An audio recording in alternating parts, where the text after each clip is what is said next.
Hi, my name is Akash Sinha. I am founder and CEO of Cashfree Payments. I started this company back in 2015, almost 10 years back. Before starting up, I was working as a software engineer in a large e-commerce company, and I have a degree in computer science and engineering, in 2012 from IIIT Hyderabad. See, back in 2015, right, places like Bangalore, we saw a lot of internet-first companies were coming up in a very fast-paced manner. Right, at the same time, the frequency of customers to order home delivery product were also growing. It started back in 2010, 11, 12, but the frequency was growing in the period 2014 and 15. And a lot of these home delivery orders were placed through COD payment method, where users or customers were paying cash to the delivery agents. Given that the frequency of orders were growing, like finding exact change, exact cash to pay to the delivery star was becoming a problem, right? Because if the order amount is say 540 rupees, you don't have 540 exact change with you, and a lot of times even delivery partner may not have the exact change to give it back to you. And that is one problem we also faced ourselves personally, right? And we saw the trend. We figured out this trend will continue to go up, right? So rather than and people will continue to order COD because they want to first receive the product and service, then pay for it, right? So that trend was strong back then. And that's why we wanted to convert the COD to pay digitally on delivery. And that was the first payment product with which we entered the market, right? We onboarded a lot of merchants in offline food delivery, grocery delivery, services delivery category. And after interacting with them and a lot of other internet-first merchants, we understood bigger opportunity in payment space. We understood the current payment infrastructure which was present was not meant for internet-first businesses, which was not meant for any company who is doing a lot of high-scale digital-first transaction. So that gave us a view of the bigger opportunity.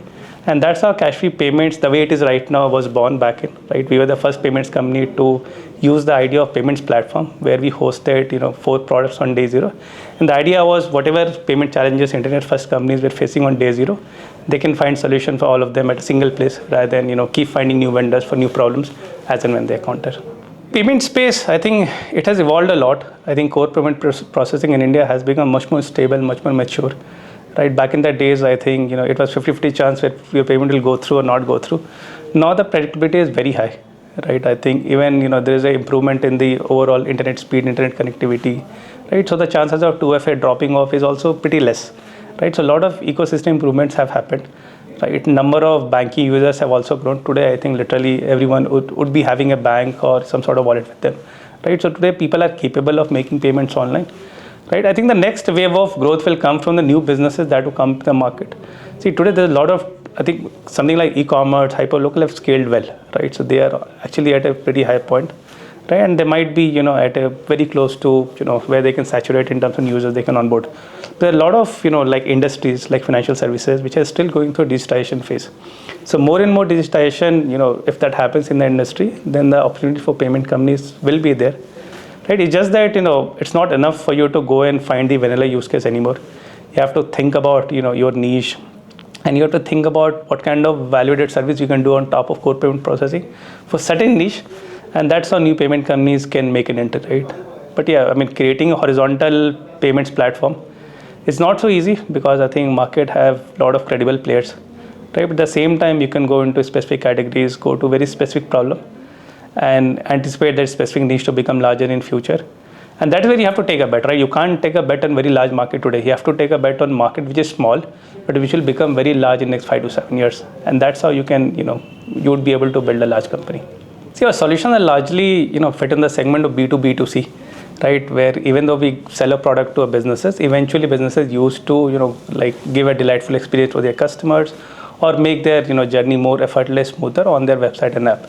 So a lot of our inspiration comes from the end user behavior, right? And that is, I think we have worked on similar behaviors in past, right? One of the behaviors where that users have been looking to get a refund as quickly as possible, and they're not patient enough to wait 7 to 10 days for a refund, right? Given that payment failure was an issue back then, right? And a lot of cancellation would happen, right? And because of the nature of businesses, you'll cancel a lot of flight tickets, you'll cancel your e-commerce delivery because, many various reasons there. Right, but no one was willing to wait very long for a refund, right? Because this is a common complaint. You say you deduct my money within seconds, but when it comes to pay me back or refund the money, you take 7 to 10 days, which doesn't seem fair. So that was the one strong behavior or expectation we picked from the market, and we built solution around pre-authorization instant refund so that our business partners can give great experience when they are refunding, for any cancellation product and service to the users. So that is one such example. As example is our payouts product, right, where you have to do mass dispersal for any COD refund, or you have like suppliers on the platform, right? Suppose you're selling event ticket, movie ticket, and you have to pay the money to the suppliers as soon as their purchase happens, right? So payouts product help them make sure dispersal happens as soon as possible for them, rather than making supplier wait for longer and let them struggle with the cash situation, right? With instant dispersal, you can give them the money upfront so that they can better prepare to handle the customers are going to come them and use the services. See, when it comes to end users in India, especially from the lens of payments, right, a lot of these users were first time payments users, right? So they were trying digital payments with a lot of apprehensions, right? And there were a lot of like fear they already have in mind, right? Payment will fail, payment will get deducted, there won't be any confirmation. So people try payments. I think now people have a lot of comfort, but earlier there a lot of hesitancy in trying online payments, right? You have to incentivize them with cashback, right? You have to incentivize them, better service. At the same time, you have to make things very predictable for them. If there is any payment drop, you make sure you inform them your payment has been debited. It hasn't confirmed, but you'll get the money say within few hours because of XYZ reasons. So we had to go and give a lot of comfort to the end users. We have to make it very predictable. And that is where solutions like pre-authorization, instant refund, dispersal, a lot of these solutions help build that trust automatically. Because there's a limit till which you can go and make promise, right? You have to start showing action, you have to start showing result, so that trust gets built automatically. And we also need to make the payment pie bigger, right? We have to make sure customers are trusting digital payments more and more. There's no point just fighting for a smaller pie among 3 to 4 to 5 players, right?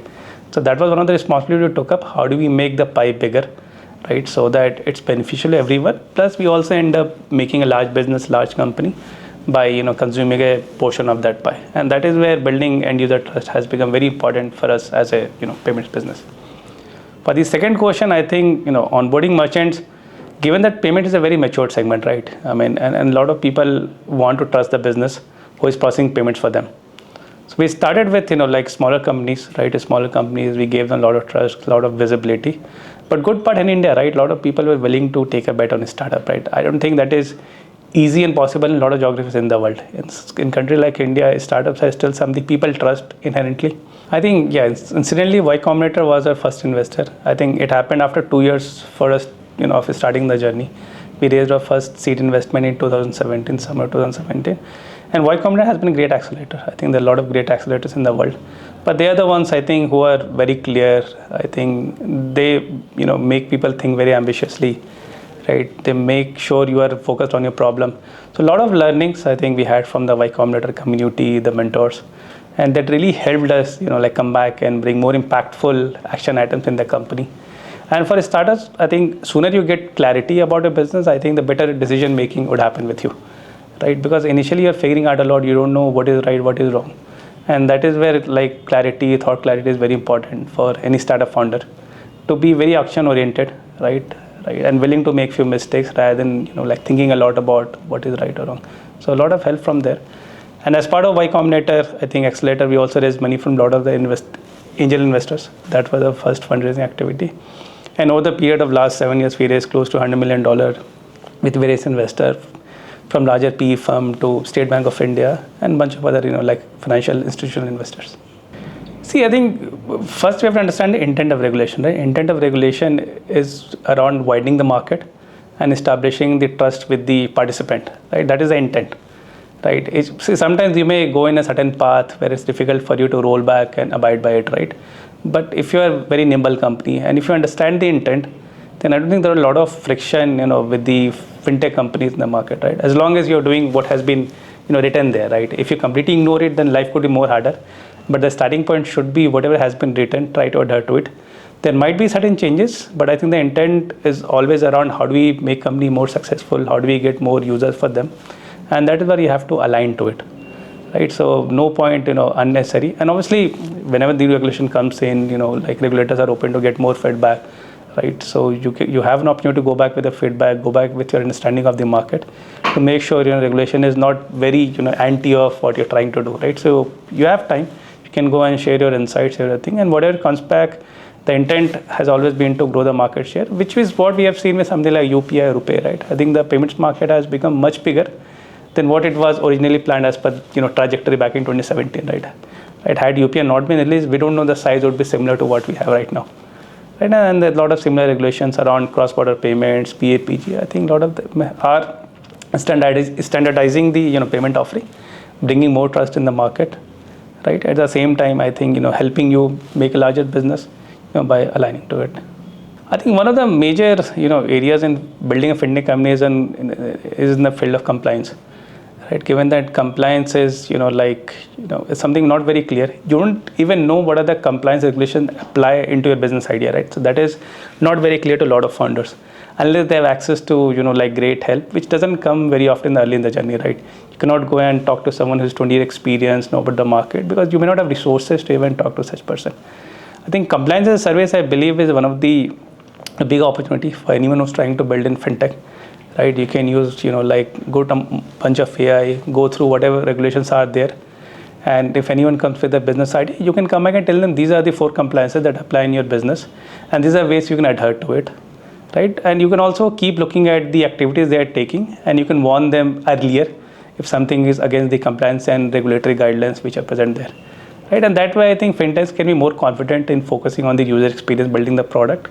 And compliance is something which they can hand over to an intelligence system, which can keep warning them, which can telling them what is possible, what is not possible, rather than them struggling to find right resources in the market and getting their advice on their idea.